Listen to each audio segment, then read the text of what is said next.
Well, that was some opening weekend of the Championship. Welcome back to the channel, guys. Today we're going to be rounding up all the action that took place over the weekend and a lot of talking points to go through today. So as always, do get your thoughts in the comments down below as to what you made of your team's performance. If you do go on to enjoy, make sure to leave a like. Like I say, we've got a lot to go over today. But before we do hop into anything, a big shout out to our sponsors over at OneFootball. As always, you can find their link in the top line of the description down below. Over on the OneFootball app, you can stay updated with everything going on around your club in terms of transfer news. Get live updates to your phone whenever a goal does go in. That's really handy to have at the moment, especially with all the constant football. You know, we've got more games going on in midweek with the EFL Cup. And you can also now watch selected UEFA Champions League and UEFA Europa League qualifying matches for free on the OneFootball app. So go ahead and download it. And just before we do hop into anything, I will include your guys' score predictions on screen now. So fair play to those who did get some predictions right. It was a bit of an unpredictable one, as the opening weekend usually is. Also, congratulations to Ben Headley, who is the early leader in our Championship Fantasy Football League. This is his team. 80 points he managed to pick up this week, so fair play. I had a decent first week with Fantasy. I managed to pick up 64 points, which wasn't too bad going from me. But without any further ado,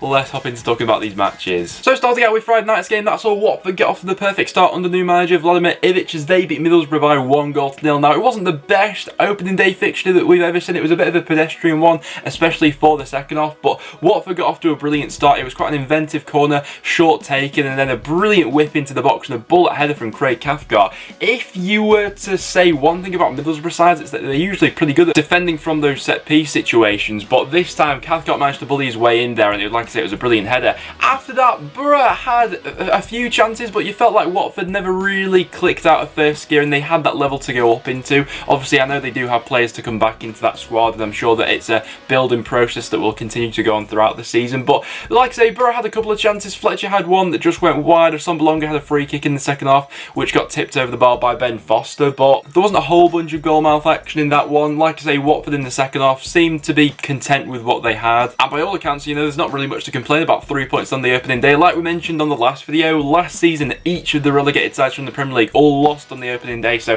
the fact that Watford have got off to a good start this season can't be underestimated. With Middlesbrough at the moment, you just feel like they're missing that link between midfield and attack, don't you? After that, we then have Birmingham beating Brentford by 1-0. Now, this had shades of the game last season from Griffin Park on the opening day. Brentford had a whole bunch of chances, but just didn't quite have that clinical ability about them. The overall performance from Brentford, I thought, was pretty good. They got into some very good areas, but credit where credit's due to Birmingham. Very resilient side in there today. We asked the question when they signed George Friend, where was he going to be playing? Would it be at left back or would it be at centre half? He was at centre half with Harley Dean in this one, and I thought they were both really good. Dug in really well when they needed to. I think he was that leader that they were lacking at the back at times last season. Shout out to G-Cock in net as well for Birmingham making his debut. I thought he was excellent, came up in big moments for them to make some big saves. And Jeremy Bella with the only goal of the game. Nice ball whipped in by Sanchez. Bella makes that run into the near post, gets his header in, and quite an uncharacteristic goal that you associate Bella with scoring, really, isn't it? But that was the difference between the two sides in this one. Listen, on another day, I'm in no doubt that Brentford would have had 2 or 3 goals, you know, and Bimo, several big chances fell his way, didn't seem to have his shooting boots on. De Silva hit the post, Canos hit the crossbar. It just wasn't quite their day going forward. The noticeable omissions from that Brentford side, though: no Side Ben Rama, no Raya as well, as they continue to be linked away. I know that Raya has had a bit of an injury as well lately, so we'll wait and see what happens with that transfer speculation, but a good start for Ita Karanka at Birmingham. After that, we then had Rotherham beating fellow promoted side Wycombe on the opening day. Now, I said in my preview to this one, it had the feeling of a 1-0 either way. I went with Wycombe, but in the end, it was Rotherham. Now, first off, Wycombe did have their fair share of chances to take the lead. They had one counter-attack, which looked to be their best chance of that half, really. The chance fell in the end to Daryl Horgan. He just couldn't quite sort his feet out. Did well to get in that position in the first place, but as the ball was squared to him, just blazed his chance over the bar. They had a couple of other openings as well. They hit the crossbar. They looked quite deadly from those set-piece situations, as did Rotherham. They were also threatening from those sort of areas. But in the end, it was a header from a Hickwey in the 92nd minute, which was the difference. I think he could turn out to be a massive player for Rotherham once again. Huge in their promotion. Aerially, he looks like he'll be a real menace for Rotherham this season. He just managed to sort of like hang in the air, didn't he? It was a brilliant ball swung in by Matic, and then in the end, that was enough to give Rotherham all the 3 points. So big start for Rotherham there to get off the mark. Barnsley against Luton, another game with fairly little in this one. Each side only having 1 shot on target for this one, but it was Luton who came out on top. Collins with the only goal of the game, and what a goal it was, by the way. And Panzu with the little flick on, and then Collins with an absolute absolutely rifling shot into the top corner. I think that Luton could be a tricky side to come up against this season. You know, away from home, it was a top performance from them. Off the ball, they pressed really well, made it difficult for Barnsley to get in those situations moving forward. You know, Barnsley were a side who will obviously look to play out from the back, and there were a couple of sloppy times where they gave away possession from those areas, but after going behind, Barnsley had one unbelievable chance to get back into the game. Alex Mowat ball into the far post. Fraser was there, but only could head into the side netting as it seemed like the goal was gaping. So opportunity missed there for Barnsley, but Luton very much picking up from where they left off last season. Defensively, it was a really resilient performance where, apart from that chance at the end, didn't really give all too much away to Barnsley. Very promising signs from Nathan Jones' side there. Bournemouth against Blackburn ended up being a bit of a cracker, and you've got that feeling that Bournemouth are going to be a lot of fun in the Championship this season. I think their games, we're going to see a lot of goals being scored in them, but Jack Stacey opening the scoring after 25 minutes, really nice long-ranging effort, and then Blackburn got into it with a long-ranging effort of their own. Bradley Johnson landing one up, and I think that it's fair to say Mark Travis should have done a lot better with this one, but the sides went in level at half-time, and then the second half was just as good in terms of chances being created. Jefferson Lerma restored Bournemouth's lead after 53 minutes. Some nice work and hold-up play by Dom Solanke here, lays him off well, and a nice finish into the far post, but Adam Armstrong with a nice finish of his own gets Blackburn back into it at 2-2. Armstrong picking up where he left off from last season. And at 2-2, the game was in the balance. Blackburn gave it really good going forward and probably deserved to get something out of this game. The only thing that let them down in the end was a bit of lackadaisical defending, as was the case at times last season. It's more familiar territory for Blackburn. Danjuma, though, with the game-winning goal, and what a goal it was in the end. As soon as he gets 1v1 versus any defender, you back Danjuma in that situation. Cuts inside brilliantly and has the finish to go alongside it into the top corner. He looked like a real danger man from pre-season. We highlighted him a few times, and in this one, he's someone who has that flair and pace about him to really excel at this level for Bournemouth this season. So I think he's going to be a lot of fun to watch, and he in the end gives Bournemouth all 3 points on the opening day. So big start for them. Blackburn, a lot of positives, just frustratingly let down by a bit of lack defending. Bristol City then managed to get off the mark with a 2-1 home victory over Coventry. Now Coventry, I thought overall for this game actually looked pretty good. They just seemed to lose their concentration in key moments of the match. So Bristol City take the lead almost instantly. They make this goal look really quite easy. 3 passes in there in behind that Coventry back line, who just hadn't quite got themselves set. It was so early on into the match, but Naki Wells makes a nice run. He pulls the ball back across goal, and Jamie Patterson with the finish. After that moment, then Coventry seemed to settle down a little bit more. They create quite a few chances going forward in this one. Actually, Matty Golden gets on the score sheet to level things up before half-time. He was their top scorer from League One last season, and there were several moments throughout the match where Coventry were in control of this one. I think that's a real testament to them as they step up from League One to the Championship. In the second half at times, though, it did look as if they were tiring, and Bristol City started to really get into some quite threatening areas. In the end, the goal was a bit of a disappointing one they gave away. Thomas Callis was unmarked from a corner. He had quite an easy goal. Jamie Patterson, though, having a fantastic game with a goal and an assist in this one. So Dean Holden gets off to the perfect start at Bristol City. Coventry frustrating, but still a lot of positives to take from that one. After that, we then had Sheff Wednesday beating Cardiff by 2-0. Now, I did call this result. Cardiff had just looked a little bit sloppy in pre-season, and that seemed to carry over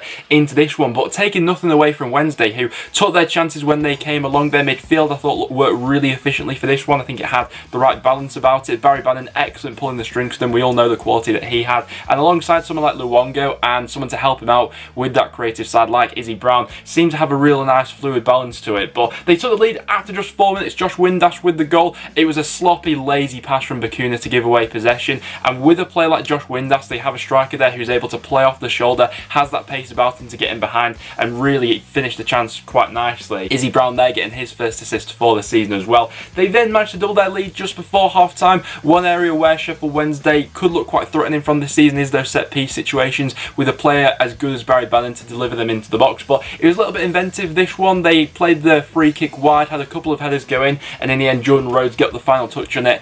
Alex Smithies possibly could have done a little bit better with this one, but even so, nice goal from Wednesday. 2-0 going into half-time. It was always going to be tough for Cardiff to get back into it, who just looked really sluggish for this one, didn't they? Wednesday saw it out for what was in the end a comfortable 3 points, and I think that for the first half of the season, Gary Monk doesn't need to do much in terms of a team talk. You know, that minus 12 points that they're looking to chip away at, you know, it's already down to minus 9 now. If Wednesday do have that right mentality about them this season, they don't need any more motivation than that. So good start for Wednesday, still a long way to go though. And then after that we had Reading beating Derby by 2-0. I've got to say, Reading on the opening day looking like a really comfortable outfit. On the counter-attack, playing some lovely football and some really nice combinations, albeit this Derby side weren't really all there. You can tell they were missing the likes of Lawrence and Wycombe going forward. They were really lacking any sort of cutting edge. I think they will still be in the transfer market for another striker and a winger. I think on this weekend's evidence, that much is necessary for this Derby squad to really kick on, but not taking anything away from this Reading side. They were absolutely brilliant. Lucas João, who we did highlight in the preview to this one, absolutely shined. He got the opening goal and then the assist for the second one. Overall, that second goal for Reading was just a lovely goal. From Raphael at the back, selling the Derby player with that little dummy. He gets upfield to Lucas João, some brilliant hold-up play, good awareness of everyone around him, and then the technique of that back heel into Ajaria, and then Ajaria getting off the mark for the season with a lovely finish as well. Just a brilliant team goal overall. Lucas João is someone as well, I know we've said this so many times, but he has got so much potential to absolutely rip it up for Reading this season if he stays fit. A goal and an assist in this one. He could have had another goal as well. All very promising for Reading and their new manager in this one. I thought it was a good away performance. Derby, on the other hand, like I say, didn't look all there. I know they were missing a few key players going forward, but sluggish is the way I've described them from that one. Norwich got off to the perfect start this season as they beat Huddersfield by 1-0. Adam Ido with the only goal of the game. Timu Pukki really unselfish as he raced their own goal and instead of shooting, decided to set up the Norwich City youngster. Now, good performance from Norwich overall. I thought they got into some really good areas. We were all interested to see who would be the three playing behind the striker, and one of them who really caught my eye was Onel Hernandez. Last time round in the Championship, he was absolutely fantastic. This time round, quite lucky not to get a goal himself, I thought, actually. With that pace and how he plays on that left-hand side, cutting inside onto his right foot, looked like a real menace throughout the 90 minutes and was a constant threat. I think he'll be a very big player for Norwich once again this season. In terms of Huddersfield, defensively, they were alright. They did well to keep Norwich out for as long as they did. However, going forward, didn't really seem to have anything about them. With that lack of firepower, with Mounier gone, Colin Grant not being involved in the matchday squad either, Huddersfield actually had the lowest expected goals out of the whole Championship this weekend. It's something that is going to be a little bit of a concern for them going forward. They only had one shot on target in this game. For Norwich, it probably could have been more than the one goal they got. They got a little bit unlucky with some penalty decisions not going their way, but some real standout performances. Oliver Skipp in midfield looked very tidy in possession. I think he'll be a big player for them this season as well, and not much to complain about after getting all 3 points. Millwall against Stoke ended as a goalless draw. Probably not the game of the weekend, but it was two competitive sides and two structured defences going up against each other in this one. Stoke had quite a few positives to take from it, I thought.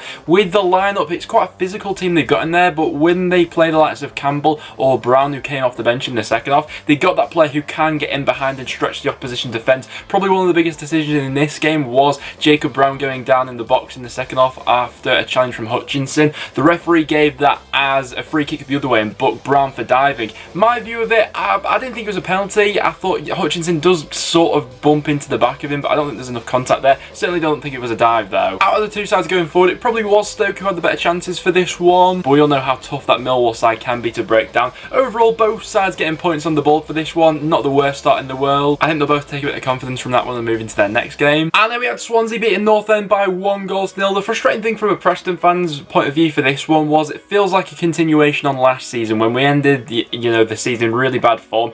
This one, it always feels like if we concede first, we find it very tough to get back into matches. Swansea were good in this one. I thought, it was a good away performance in the Championship. Defensively, I thought they were really solid. Their stand-up play for me, Jake Bidwell, who was causing all sorts of problems as that left wing back. It was a great link-up between AU and him for their goal. AU spotting him, having that bit of space on that left-hand side. Flicks a great ball out wide. Bidwell gets the cross in, Brown can't stop it, and then Jordan Storey misjudges it and Gibbs White has a tap in to make it 1-0 to Swansea. From that point onwards, we did have chances to get back into this one. Swansea were very much sat in the deeper block for that second half. They have obviously done their homework on us. We found it incredibly tough to break down those situations. Tom Barkhuizen probably had the best chance to get us back into it. Nice link up between him and Potts, but he shot straight at Woodman, and then Potts fluffed the rebound. The goal Swansea scored was their only shot on target for this one, so from that aspect it was frustrating because we did have a few openings where I thought we should have been a little bit more clinical. They were really good at blocking shots, Swansea, and just overall looked like a really organised outfit. AU was that quality going forward. forward he was always a threat. And to be honest, there wasn't all too much in the game. It was just that little bit more quality that Swansea had going forward. Frustrating things are happening with North End off the pitch at the moment. We'll talk about them a little bit more in tomorrow's video, with Daniel Johnson missing out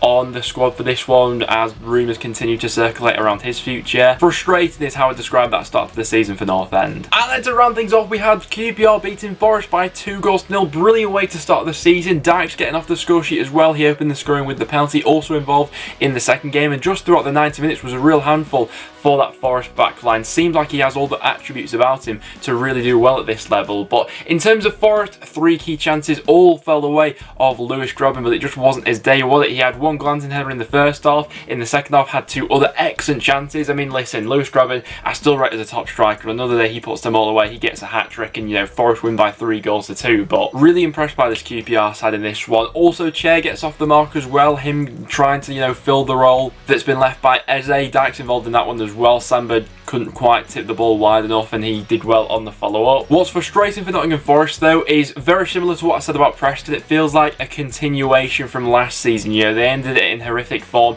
and they've not got that monkey off their back yet of starting this season positively. So that negativity is just going to continue to feed into each other until they get their first 3 points on the board. And the longer that goes on for, that sort of feeling can snowball a little bit. So Forest definitely need to get their fortunes turned around sooner rather than later. But full credit to QPR, really impressed with this one. But guys, there we have it. That will now wrap it up for today's video. So if you did go on to enjoy, make sure to leave a like and get all your thoughts in the comments down below. In terms of my result of the weekend, definitely a few contenders in here for this one. I'm going to give it to Sheff Wednesday. I think getting off to a positive start with that point deduction at a tough place like Cardiff can't be underestimated. So that gets my result of the weekend with their 2-0 win. Goal of the weekend, few contenders for this one. I'm just going to give it to Danjuma for that fantastic win he scored against Blackburn Rovers. Great footwork and the finish into the top corner to go along with it. Great goal. So do let me know in the comments down below, who do you think wins them accolades this weekend? But apart from that, like I said, that will now wrap it up. So make sure to leave a like and do stick around and subscribe for some more regular championship content. But apart from that, guys, thanks for watching, and I'll see you all in the next one.